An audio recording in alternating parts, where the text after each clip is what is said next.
day, my name is Justine Maglangit and I am going to report the qualitative and quantitative findings. My learning objective is for you to learn how to write findings using qualitative and quantitative.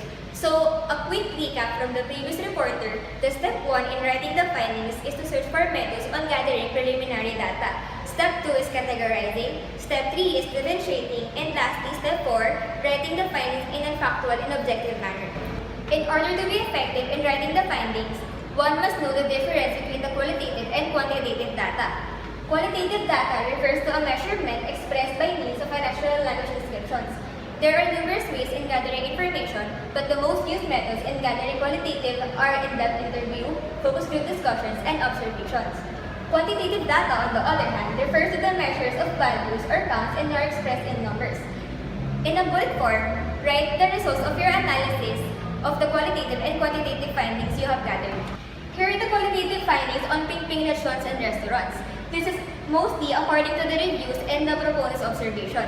For the favorables, the operation of the entity is from Monday to Sunday, including holidays. The new Pingping Lechon and Restaurant is one of the biggest and well-known business. The entity offers a variation of products since they do not just offer lechon but also caters goods and services. The restaurant has a CCTV for their security.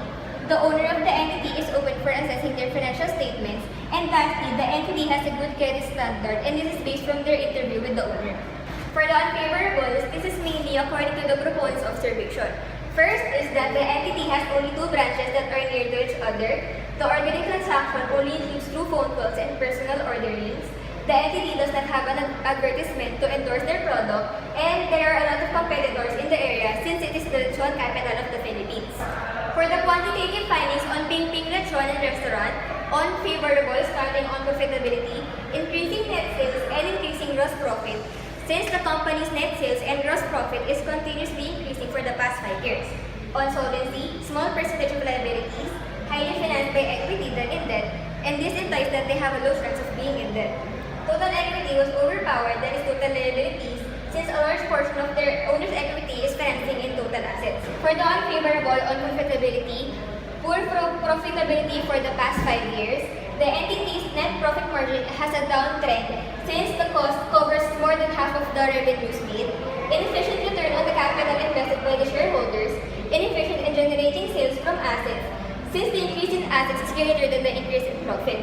On solvency, increasing total liability. The remaining quantitative findings will be discussed by Ms. Hera de Guzman.